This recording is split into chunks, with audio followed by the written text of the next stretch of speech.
నమస్తే, నేను Kavitha. Welcome to I dream. Most awaited movie కల్కి 2898 ఏడి రిలీజ్ అయింది. భారీ బడ్జెట్, అంతకు మించినటువంటి అంచనాలతో రిలీజ్ అయినటువంటి ఈ సినిమా ప్రేక్షకుల్ని మది దోచుకుందా లేదా, ఓవరాల్గా ఎలా ఉంది, ఎన్ని మార్క్స్ వేయొచ్చు? మనతో పాటుగా ఉన్నారు senior journalist, film critic Bharadwaj గారు. భరద్వాజ గారు, నమస్కారం సార్. సార్, బోల్డ్ అంతా మచ్ అవైటెడ్ మూవీ, చాలా క్యూరియాసిటీతో ఎదురు చూశారు. పాన్ ఇండియా కాదు, పాన్ వరల్డ్ మూవీ. సో ఎలా అనిపించింది సార్ మీరు చూసిన తర్వాత?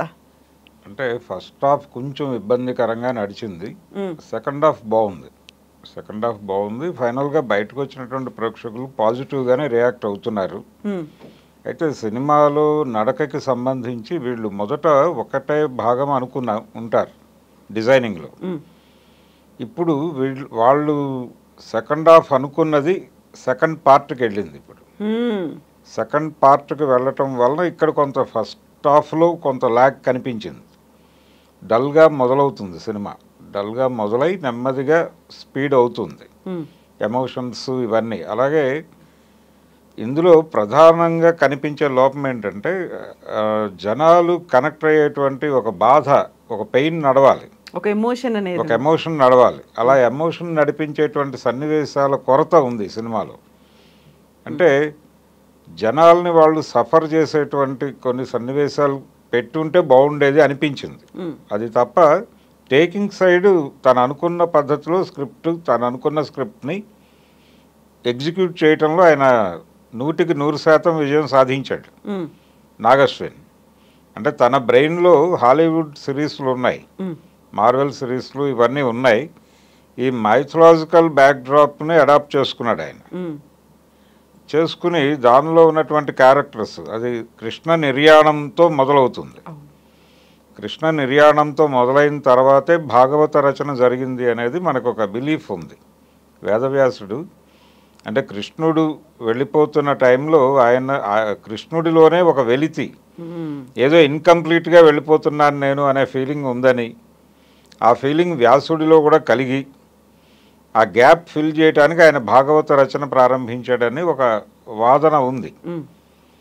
ఇదే ధోరణిలో ఈ సినిమా మొదలయ్యి ఆయన అంటే కలియుగం ప్రవేశించబోతోంది, కలిపురుషుడు ప్రవేశించబోతున్నాడు, ఇంకా చాలా అరాచకాలు జరుగుతాయి, నేను మళ్ళీ కల్కిగా వస్తాను, వచ్చినప్పుడు నా బాధ్యత నీదే అని చెప్పి అశ్వత్థామకి ఒక ప్రామిస్ చేసి వెళ్ళిపోతాడు. వెళ్ళిపోయిన తర్వాత ఈ సినిమాలో ప్రధానమైనటువంటి పాత్రలు అమితాబ్ అలాగే ప్రభాస్. ఈ రెండు పాత్రల రెఫరెన్స్ భారతం నుంచే తీసుకున్నాడు. ఈయన అశ్వత్థామ అనేది ఎస్టాబ్లిష్డ్, ప్రభాస్ క్యారెక్టర్ ఏమిటి అనేది ఇందులో రివీల్ చేశారు ఈ సినిమాలో. అది కర్ణుడు. అయితే వీళ్ళిద్దరూ కూడా కౌరవుల పక్షాన పోరాటం చేస్తారు, కౌరవుల పక్షాన పాండవుల మీద యుద్ధం చేస్తారు. పాండవులది ధర్మము, కౌరవులది అధర్మము అనేది ఒక ఎస్టాబ్లిష్మెంట్ ఉంది మన దగ్గర. అయినప్పటికీ వీళ్ళు ధర్మం కోసమే కౌరవ పక్షంలో ఉన్నారు అనే ఎస్టాబ్లిష్మెంట్ కూడా ఉంది మనకి. అంటే భీష్ముడు వీళ్ళందరూ ఆ పద్ధతిలో ఆ క్యారెక్టర్లను నడిపే ప్రయత్నం చేశారు, ఈ రెండు క్యారెక్టర్లని. రెండోది, కర్ణుడిలో ఉండేటువంటి ఒక తరహా ఆగ్రహం ఉంటుంది, ఎస్టాబ్లిష్మెంట్ మీద ఉండేటువంటి ఆగ్రహం కర్ణుడి క్యారెక్టర్లో చాలా చోట్ల కనిపిస్తుంది, ఫ్రస్ట్రేషన్ ఉంటుంది. దాన్ని కొంత ఈ ప్రభాస్ క్యారెక్టర్లోకి తీసుకొచ్చే ప్రయత్నం చేశాడు. అలాగే ఇతను కర్ణుడు అనే విషయాన్ని చెప్తాడు, సినిమా చివరిలో చెప్తాడు. కానీ ముందు నుంచి ఆ క్యారెక్టర్లో అది నడిపాడు, ఆ డ్రైవ్ ఉంటుంది, అది ఒకటి బాగుంది. రెండోది, కొంచెం డల్గా అనిపించాడు ప్రభాస్ ప్రారంభంలో, కానీ నెమ్మదిగా ఆ క్యారెక్టర్ని పెంచుకుంటూ వెళ్ళారు. కానీ ఈ సినిమా పార్ట్ 1 వరకు మాత్రం హీరో అంటే స్క్రీన్ స్పేస్ దగ్గర నుంచి మొదలు పెడితే అమితాబ్ సినిమా ఇది. అమితాబ్దే మేజర్ షేర్ సినిమాలో, ప్రభాస్ తర్వాతే. మేబీ పార్ట్ 2లో ప్రభాస్ కంప్లీట్ ఎలివేషన్ పూర్తి స్థాయిలో రావచ్చు. అంటే ఈ సినిమాలో కన్ఫ్యూజను, అలాగే మనకు హాలీవుడ్ సినిమాల్లో హీరో క్యారెక్టర్ డిజైనింగ్లో ఒక ధోరణి, అంటే అతను గ్యాంబ్లర్ గాను ఇలా నడుస్తూ ఉంటుంది, లైఫ్ను చాలా ఈజీగా తీసుకుని ముందుకెళ్లే క్యారెక్టరు. ఇందులో ఇంటి అద్దె కూడా కట్టడానికి ఇబ్బంది పడే తరహాలో క్యారెక్టర్ మొదలవుతుంది ఈ సఫరింగ్లోంచి. ఆ ఇంటి ఓనర్ బ్రహ్మానందం అలా మొదలైన క్యారెక్టర్ని ఈ లెవెల్కి తీసుకెళ్తాడు. రెండోది, ఇది 3 ప్రపంచాల మధ్య జరిగేటువంటి కథ అనేది చెప్పాడు ఆయన డైరెక్టర్ గారు. కాశీనగరము అనేది సినిమాలో పెద్ద పాత్ర ఏం లేదు, ప్రధానంగా conflict between complex and Shambhala అంతే. శంబల అనేది రకరకాలుగా మనకు రెఫరెన్స్లు ఉన్నాయి, దానికి సంబంధించినటువంటి రెఫరెన్స్లు పురాణాల్లో. అంటే ధర్మం 4 పాదాలతో నడిచినటువంటి ఒక గ్రామము అనే చెప్పారు. సామ్రాజ్యము అనే మాట కూడా వాడారు కొన్ని చోట్ల. అది హిమాలయాల్లో ఉందని కొన్ని చోట్ల రాశారు. బౌద్ధ వాంగ్మయంలో ఏదో ఎడారిలో ఉన్నట్టుగా రాశారు. ఏదేమైనప్పటికీ అది ట్రేస్ అవ్వలేదు. కానీ దాని ఆనుపానులు కనుక్కోవడానికి రష్యా వాళ్ళు ప్రయత్నం చేశారని, చైనా వాళ్ళు ప్రయత్నం చేశారని కొన్ని కథనాలు ఉన్నాయి. ఆ నమ్మకాలను కూడా ఎస్టాబ్లిష్ చేసే ప్రయత్నం చేశాడు. అంటే చైనా వ్యక్తిని పోలినటువంటి ఒక విగ్రహం కనిపిస్తుంది సినిమాలో. అంటే చైనా వాళ్ళు కూడా దీని గురించి ఆలోచించారు అని ప్రేక్షకులకు రీసెర్చ్ అనేది బాగా జరిగింది. అంటే ప్రజల మనసుల్లో ఉన్న జ్ఞాపకాలను మేము గుర్తించాం అని చెప్పాడు ఆయన డైరెక్టర్. ఇది ఒక ధోరణి. రెండోది, సినిమాలో కొంచెం ఇదేమిటి ఇలా చేశాడు అనిపించే కొన్ని ఉన్నాయి. అంటే ఈ అమ్మాయి అంటే సుమతి, అలాగే ఆవిడ శంబలకి చెందినటువంటి మహిళే, అక్కడే పుడతాడు కల్కి అనేది వీళ్ళు రాసుకున్నారు పురాణాల్లో. శంబలలో పుడతాడు. సుమతి ఆయన తల్లి పేరు, అలాగే తండ్రి పేరు విష్ణుయశుడు అని రాసుకున్నారు. అయితే ఆ క్యారెక్టర్ కనిపించదు సినిమాలో, తండ్రి కనిపించడు. అలాగే ఈవిడ ప్రెగ్నెంట్ అనే విషయం కూడా కన్ఫ్యూజనే. ఈ కన్ఫ్యూజన్, తను ప్రెగ్నెంట్ అనే విషయం ఆవిడకి తెలుస్తుంది.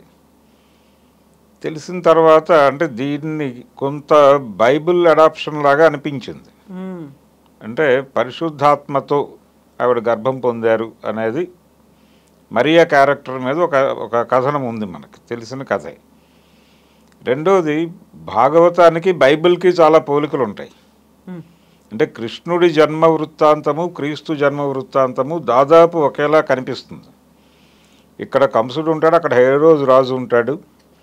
వీళ్ళిద్దరూ కూడా తన మృత్యువు ఒక పిల్లవాడి రూపంలో పుట్టబోతోందని ఇద్దరికీ తెలుస్తుంది. ఈ సినిమాలో కమల్ హాసన్ క్యారెక్టర్కి కూడా తెలుస్తుంది. కలిపురుషుడికి కూడా దాదాపుగా ఇదే డిజైన్లో ఉంటుంది ఆ క్యారెక్టర్ కూడా. అతను ఈ ప్రెగ్నెంట్ లేడీస్ అందరినీ తీసుకెళ్ళి అక్కడ పెట్టి టెస్టులు చేస్తూ ఉంటాడు, వాళ్ళకి ల్యాబ్ పెట్టి. తనకి ఎవరి ద్వారా మరణం సంభవించే అవకాశం ఉంది అనేది తెలుసుకోవడం కోసం ఆ ప్రయత్నం చేస్తూ ఉంటాడు ఆయన. అక్కడి నుంచి అమ్మాయి మిస్ అవుతుంది. ఈ మిస్ అయిన అమ్మాయిని తిరిగి పట్టుకొచ్చే కాంట్రాక్ట్ ఒప్పుకుంటాడు ఇతను, ప్రభాస్. అట్లా ఇది పాజిటివా నెగిటివా ఈ క్యారెక్టర్ అనే కన్ఫ్యూజన్ మధ్యలో అశ్వత్థామ గుర్తిస్తాడు ఇతన్ని. ఇతను కర్ణుడు అనే విషయాన్ని ఆయన గుర్తిస్తాడు. ఆ గుర్తించడం దగ్గర సినిమా ఆగుతుంది ఫస్ట్ పార్ట్. అక్కడి నుంచి మిగిలిన కథ పార్ట్ 2లో చూడండి అంటాడు. ఈ ప్రయాణంలో శంబలలో ఒక మహిళా నాయకురాలు ఉంటుంది. అంటే అప్పట్లో మాతృస్వామ్యం ఉంది అన్న టోన్లో నడుపుతాడు ఆ క్యారెక్టర్ని. శోభన చేశారు. ఆ క్యారెక్టర్ పేరు మరియా అన్నాడు ఈయన. అదొక చిన్న కన్ఫ్యూజన్. ఏ మరియా అని, అంటే హిందూ మైథాలజీలో ఆ పేరు ఉందా అనేది ఒక డౌట్. రెండోది, ఇస్లాంలో ఉంది, మరియం అనే క్యారెక్టర్ ఉంది. అలాగే క్రైస్తవంలో మరియా ఉంది. ఈ మరియా ఎవరు అనేటువంటి ఒక కన్ఫ్యూజన్ ఆడియన్స్లో మొదలైంది. అది డిస్కసివ్ పాయింట్గా మారి మాట్లాడుతున్నారు బయట. ఏది ఏమైనప్పటికీ భారతదేశంలో ప్రచారంలో ఉన్న మైథాలజీతో పాటు ప్రపంచంలో ప్రచారంలో ఉన్న మైథాలజీని కూడా ఈయన లింక్ చేసేటువంటి ప్రయత్నం చేశాడు. అంటే ఇది వరల్డ్ ఆడియన్స్ని టార్గెట్ చేస్తూ తీస్తున్నాం సినిమా అనేది అతనికి అర్థమైంది. అంటే అతను ప్లానింగ్లోనే ఉంది అది. అందుకని ఈ బైబిల్కి భాగవతానికి ఉన్నటువంటి పోలికలను కూడా వాడుకునే ప్రయత్నం చేశాడు. అది ఇంటెన్షనల్గానే చేశాడు డైరెక్టర్ అనేది మనకు అర్థమవుతుంది. పర్టికులర్గా ఆవిడ క్యారెక్టర్, దీపిక క్యారెక్టర్ ముందే అంటే టీజర్ టైంలోనే అమితాబ్ డైలాగ్ ఉంటుంది, అవును నువ్వు జన్మనివ్వబోతోంది మామూలు శిశువు కాదు అని చెప్తాడు ఆయన. చెప్పినప్పుడు ప్రభాస్ కాదు అనే విషయం అర్థమవుతుంది, ఎస్టాబ్లిష్ అయింది అక్కడ. ఎస్టాబ్లిష్ అయింది. సో ఇప్పుడు కల్కికి జన్మనివ్వాలి ఆవిడ. కల్కి ఎవరు అనేది ఒక ప్రశ్న. పార్ట్ 2లో కల్కిని ఆయన చూపించబోతున్నాడు, ఇంట్రడ్యూస్ చేయబోతున్నాడు. కల్కి ఎవరు అంటే కృష్ణుడే అనుకుంటే కృష్ణుడిని ఇక్కడెక్కడ చూపించడు ఈ సినిమాలో.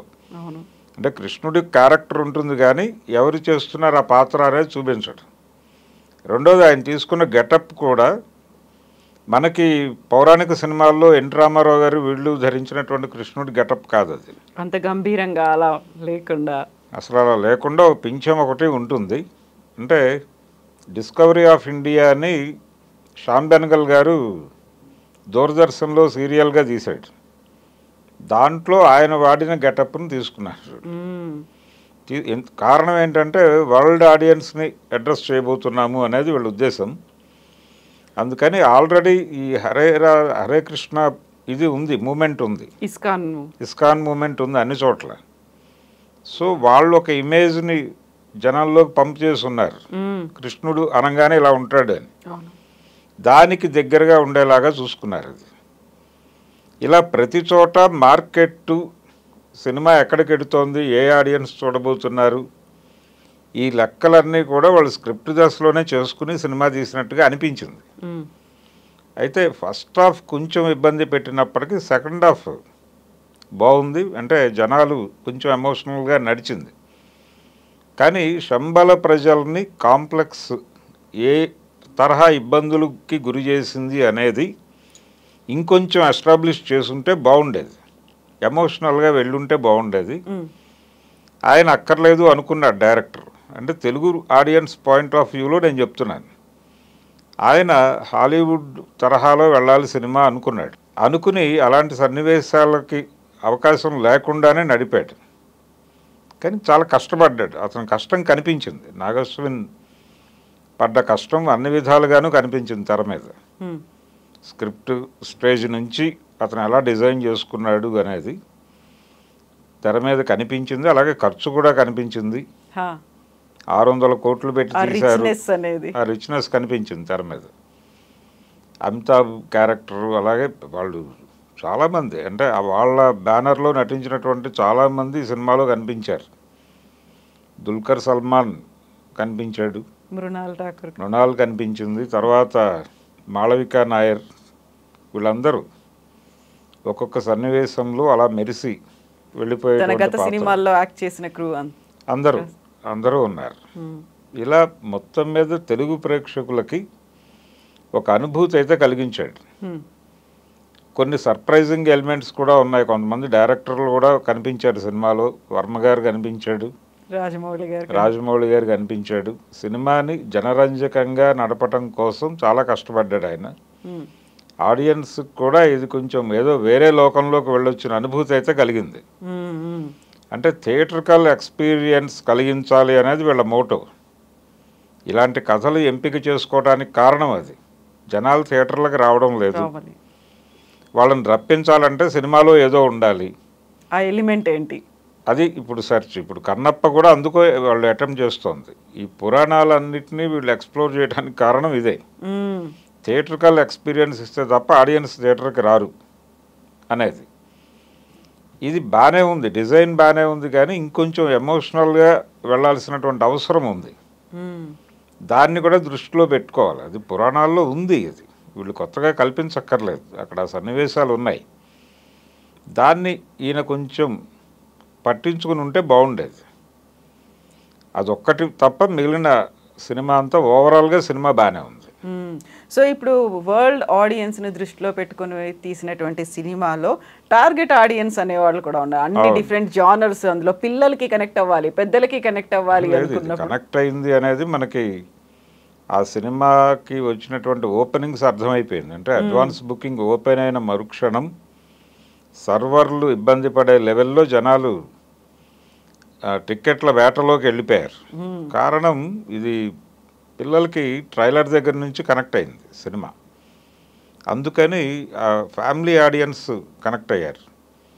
రెండోది ధరల పెంపు అనే దాని వలన టికెట్ల రేట్లు పెంచుకోవచ్చు. టికెట్ల రేట్లు పెంచటం వలన కొంత ఆగారు, కానీ ఇది వాళ్ళకి రన్లో వస్తుంది, రన్నింగ్ కలెక్షన్స్ వస్తాయి. ఇది 1 వీక్ అయిపోయిన తర్వాత ఆ జనాలు వస్తారు. సో రన్ గ్యారంటీ ఈ సినిమాకి. పిల్లలు చూడాలనుకుంటున్నారు, ఫ్యామిలీ ఆడియన్స్ సినిమాకి వస్తారు. ఇబ్బందికరంగా లేదు సినిమా అనేది ఒక పాజిటివ్ టాక్ అయితే నడుస్తోంది. ఎక్స్పెక్టేషన్స్ ఉన్నాయి. ఆ డైరెక్టర్ మీద ఒక పాజిటివ్ ఒపీనియన్ ఉంది జనాలకు, మహానటి నుంచి. ఇన్ని కలిసి రావడం వలన ఈ సినిమాకి కలెక్షన్స్ పరంగా ఏ రకమైన ఇబ్బంది లేదు. వాళ్ళు టార్గెట్ కలెక్షన్స్ రీచ్ అవుతారు. అలాగే బాహుబలి బీట్ చేయాలనేది వీళ్ళ ప్రోగ్రామ్. అది బీట్ అయ్యే ఛాన్స్ అయితే కనిపిస్తోంది ఈరోజు వరకు. ఇప్పటికే అది సలార్ని క్రాస్ చేసింది. డెఫినెట్గా బాహుబలి పార్ట్ 2 కలెక్షన్స్ని కూడా బ్రేక్ చేసే ఛాన్స్ అయితే ఉంది. సో ఎండ్ కార్డ్లో కూడా కల్కి సినిమాటిక్ యూనివర్స్ కంటిన్యూస్ అన్నప్పుడు ఇంకా సెకండ్ పార్టే కాదు, ఇంకా బోల్డ్ ఉన్నాయని ఎక్స్పెక్ట్ చేయొచ్చు అంటారు. సిరీసే అంటే కంటిన్యూగా ప్రతి క్యారెక్టర్ని తీసుకుని అశ్వత్థామ క్యారెక్టర్ మీద నడిచింది. ఇందులో ప్రభాస్ పెద్దగా లేడు అనేది కదా ఇప్పుడు వినిపిస్తున్నటువంటి మాట. ఆయన నెక్స్ట్ దానిలో ప్రభాస్ మీద ఫోకస్ చేసి ఆ తర్వాత కల్కి క్యారెక్టర్ మీద ఫోకస్ చేయొచ్చు. ఇలా కంటిన్యూ చేసుకుంటూ వెళ్ళొచ్చు, దాన్ని ఛాన్స్ ఉంది. ఆ తర్వాత అర్జునుడిని పట్టుకురావచ్చు. అంటే గాంధీవం చూపిస్తాడు ఈ సినిమాలో. అంటే కర్ణుడి ధనస్సు చూపిస్తాడు, అర్జునుడి ధనస్సు కూడా చూపిస్తాడు. అంటే అప్పటి వరకు అలా పడున్నటువంటి ధనస్సుని ముట్టుకోగానే పవర్ వస్తుంది, దానిలో నుంచి ముట్టుకోలేకపోతారు. దాన్ని బట్టి ఒక డైలాగ్ పెట్టాడు అక్కడ. అంటే దీనికి శక్తి వస్తోందంటే దైవం మేలుకుంది అనుకుంటున్నాను నేను అంటాడు. ఒక కేంద్రం అనేది ఒకటి ఉంది దానికి. ఉంది, ఒక ప్రాతిపదిక ఉంది. అందుకని అర్జునుడి క్యారెక్టర్తో ఇంకొక పార్ట్ కూడా తీయొచ్చు, ఎలాగైనా చేయొచ్చు. అది చేయటానికి అవకాశం ఉంది. రెండోది, భారతీయ పురాణాల్లో ఏ క్యారెక్టర్ కూడా ఒక చోట మూసిపోసినట్టు దొరకదు. ఒక క్యారెక్టర్ గురించి తెలుసుకోవాలంటే మొత్తం చదవాలి. మొత్తం చదివితే తప్ప ఆ క్యారెక్టర్ అర్థం కాదు. అట్లా డిజైన్ చేశారు వాళ్ళు. అందుకని ఆ అవకాశాన్ని వాడుకోవటానికి ఎలాగూ మనకి చోటు ఉంది కాబట్టి ఆయన చొరవ తీసుకుని ఆ మాట పెట్టేశాడు, మేము సిరీస్కే వెళ్తున్నాము అని. చూడాలి అంటే ఇది సినిమా ఫీల్డ్ ఎలా ఉంటుందంటే సక్సెస్ వస్తే అలా కంటిన్యూ అవుతారు, లేకపోతే పట్టించుకోరు. చాలా సినిమాలకు పార్ట్ 2 అనౌన్స్ చేసి ఆగిపోయిన ఉన్నాయి కదా, స్కంద లాంటివి. స్కంద పార్ట్ 1 అన్నాడు, పార్ట్ 2 లేదు, దానికి ఆగిపోయింది.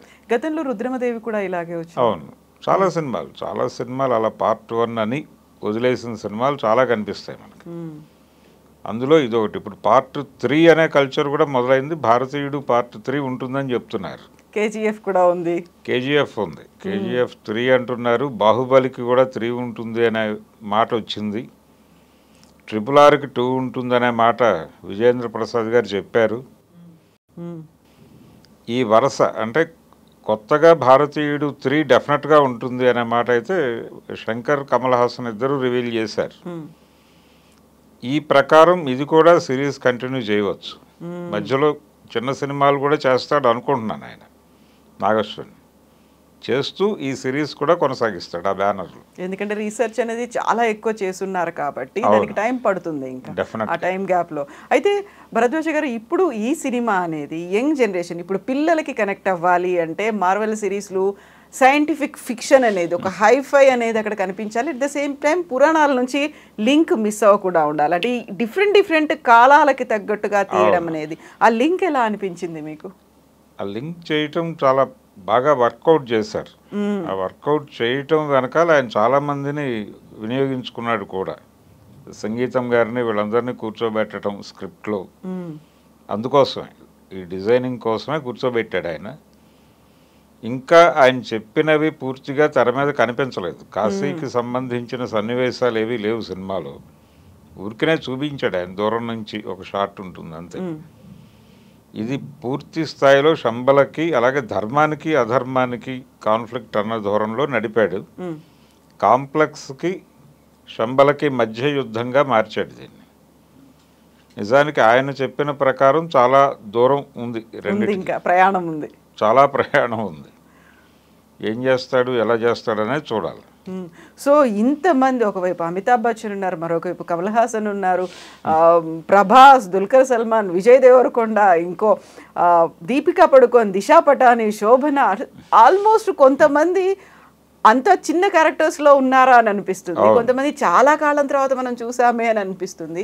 ఇంతమంది పెద్ద స్టార్స్ని పెట్టుకోవడం అనేది కూడా. కమల్ హాసన్ స్క్రీన్ స్పేస్ చాలా తక్కువ ఈ పార్ట్లో. అంటే కలిపురుషుడిగా ఆయన్ని చూపించటం అంటే ఎలా చూపించాలి అనే దానిలో చాలా డిజైన్ చేశారు వాళ్ళు. ఆ కష్టం కనిపించింది తెర మీద. చాలా బాగా నడిపాడు ఆ క్యారెక్టర్ని. కనిపించిన సన్నివేశాలన్నీ కూడా చాలా బాగా డిజైన్ చేసుకున్నాడు. ఆడియన్స్ కూడా కొంత థ్రిల్ ఫీల్ అయ్యారు ఆ క్యారెక్టర్ని చూడటం వలన. అయితే స్క్రీన్ స్పేస్ తక్కువే. మేబీ ఇది ఏదైతే ఆయన ఇందులో కొంత వీళ్ళకి తగ్గింది అనిపించిందో వీళ్ళందరినీ అక్కడ సాటిస్ఫై చేస్తాడు అనుకుంటున్నాను నేను పార్ట్ 2లో. ఎలాగూ ఆయన నెక్స్ట్ పార్ట్ 2లో ఆయన ప్రధానమైనటువంటి విలన్గా ముందుకు వస్తాడు. రెండోది, ఈ సినిమాలో డైలాగ్ ఉంది, అంటే శంబల వ్యవహారం నేను చూస్తాను అని అంటాడు ఆయన, సర్వసైన్యాధ్యక్షుడు. అంటే అక్కర్లేదు నేనే పెడతానంటాడు. అంటే పార్ట్ 2లో చాలా కీలక పాత్రగా ఉండబోతోంది కమల్ హాసన్ది అనేది చెప్తాడు. దాని తర్వాత ఆ క్యారెక్టర్ ఎలా కొనసాగుతుంది అనేది చూడాలి. అక్కడ వరకు ఆపుతారా, ఆ తర్వాత ఇంకే క్యారెక్టర్లోకి ప్రవేశపెడతారా. కంసుడి పోలికల్లో ఉంది ఆ క్యారెక్టర్. కంసుడి పోలికల్లో కలిపురుషుడు అన్న పద్ధతిలో చేశాడు. చూడాలి ఇతను. అంటే పౌరాణిక రెఫరెన్సులు చాలా తీసుకున్నారు సినిమాలో ప్రతి పాత్రకి. అలాగే ఈ సుమతి పేరు డిరైవ్ చేయటం కూడా చాలా విచిత్రంగా పెట్టాడు ఆయన. రాసుంది ఈ పేరు అనేది చెబుతూనే ఈ పేరు ఎలా వచ్చింది అనే దానికి కూడా ఒక రూట్స్ ఏవో ఇచ్చే ప్రయత్నం చేశాడు దీపికా క్యారెక్టర్కి. ఈ విష్ణుయేషుడు అనేటువంటి క్యారెక్టర్ ఏమైంది అనే ప్రశ్న మాత్రం కొంతమంది మాట్లాడుతున్నారు. ఆ సస్పెన్స్ అనేది అలా ఉంది అనేది చూడాలి. మనకి మహాభారతంలో ఉంది కదా, పంచభూతాల నుంచి పిల్లలు రావడం ఇలాంటివన్నీ కూడా ఉన్నాయి కాబట్టి అలా ఏదై ఉంటుందో తెలియదు ఇంకా. సో ఓవరాల్గా మీరు మార్క్స్ అండ్ పాయింట్స్ అని చూసుకుంటే 5కి ఎన్ని వేస్తున్నారు? 3 ఇవ్వచ్చు అండి సినిమాకి. ఓకే.